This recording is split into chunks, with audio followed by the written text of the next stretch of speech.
Hello everyone, I'm Cassie from Yilou Foshan. I will introduce our production and export to Dubai bus shelter. The main structure and means are used for the steel materials. The surface is used for the hot dip galvanizing.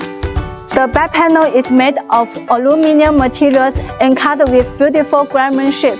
The ceiling is made of fire-resistant aluminum, honey-coated panel material. The advertising is made of aluminum olive frame and tempered glasses materials.